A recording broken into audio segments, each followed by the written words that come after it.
Stardew Valley Expanded adds so many new things to the game in both early and later stages of Stardew. As we enter our second week on the beach farm, it's the perfect time to remind you that our ultimate goal is perfection. Will we reach it? We're gonna find out. As always, all of my mods are linked down below, so that way you can see what I'm working with, or if you also wanted to shoplift from Pierre's, you can do that. But let's see what we're up to this week. We start the day with parsnip soup from Caroline. I'm gonna procrastinate on making all of these recipes, I will tell you that right now. We start the day with some basic rounds, checking on our machines, and fruit trees for produce. We just got our fish ponds finished, so I'm going to be putting in a sturgeon later. And then we take our roe and replace them with potatoes to make some more money. Now, one of my problems is I never smelt ores, so I never really have bars on hand, but I'm not going to let that happen with this farm. I will stand here and wait so impatiently. It is Gus's birthday today, but unfortunately I don't have any oranges, so I'll have to settle for diamonds. My watering can was ready at Clint's, so I go to pick it up, but I got a cutscene. But not any old cutscene, it was Dusty's cutscene. Of course I pet the dog. Afterwards, I grab my watering can and trade it for my axe. I realize the saloon isn't open, but I know he's in Pierre's shop on Mondays. But we get a cutscene. This is one of Andy's heart events. He never typically shops at Pierre's, but apparently Jojo doesn't sell his favorite jerky. It also turns out that all of the farmers in town just happen to be here today,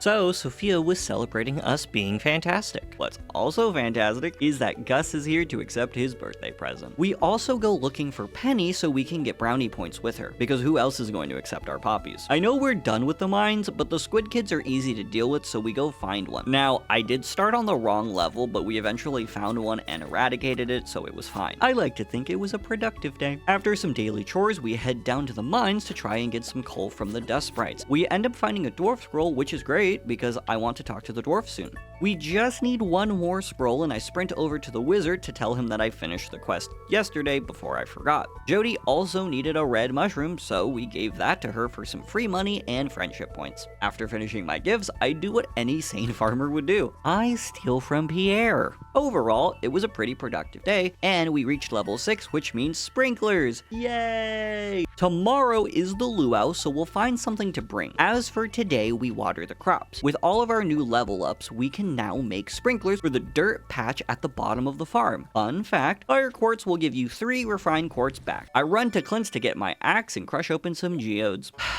It's Demetrius.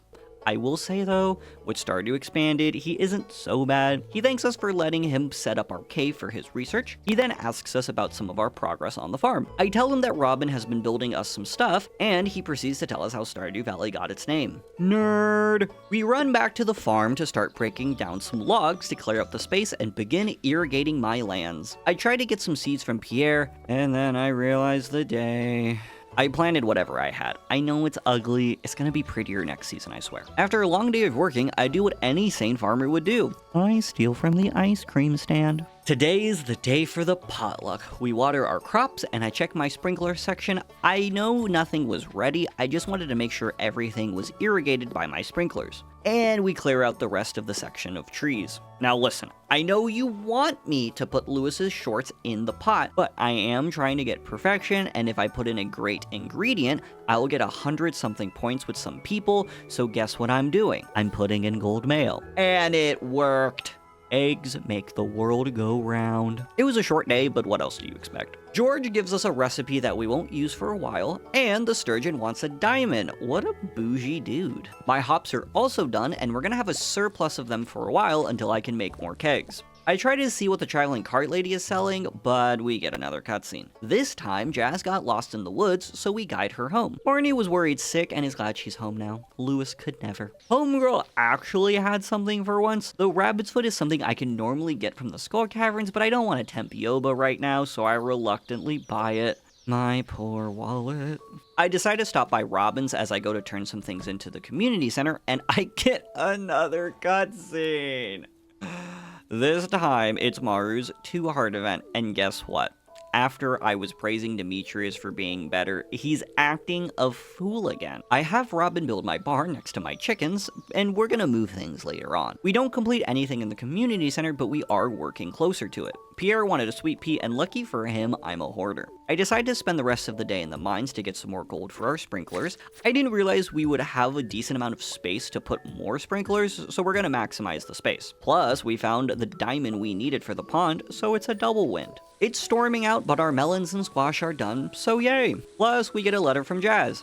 And Pierre. With it being Alex's birthday, I never know what to get him since his love gifts are pretty hard to get, but with Expanded, he does love sport drinks, which can be bought at Harvey's clinic, so I wait in the rain till he's open to buy some. Yes, you can also buy things from Harvey without any mods. And guess what? Another cutscene. Harvey's Too Hard event is always fun. Seeing him work with George. Poor George is always the center of attention.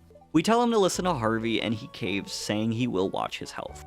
Dude, all these cutscenes. Now it's Alex being sad. Yes, he does have a sad backstory, but he's still kind of a jerk. But I love Dusty, so I will let it slide this time. He talks about his dad being abusive, and that's one of the reasons he moved to Pelican Town to live with Evelyn and George, which ultimately motivates him to be a pro athlete, which I can respect. With that cutscene finishing, we replant our melons and squash before randomly preserving some forageables for extra cash, then heading into the mines. I'm trying to find purple mushrooms, specifically to finish that bundle pack, but our luck isn't really the best. But we do find a fishing book, so that's neat. Unfortunately, we don't find any mushrooms, so we cry ourselves to sleep. I hurry to finish the morning routine to see if the traveling cart lady has anything good. Pam requests a pale ale from us, which she will eventually get. She didn't really have anything good today. I contemplated the wine for the wizard, but I can make that and save 1600 gold, so I think I'll pass. I went to Klitz to break open some geodes, and I found my wife walking around town, so I gave her some vegan ice cream.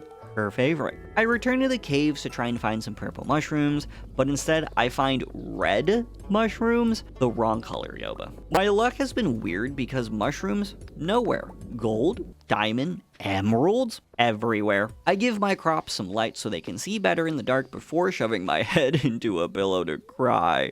And that was another week on the beach farm. Subscribe for more and let me know if you're enjoying the series.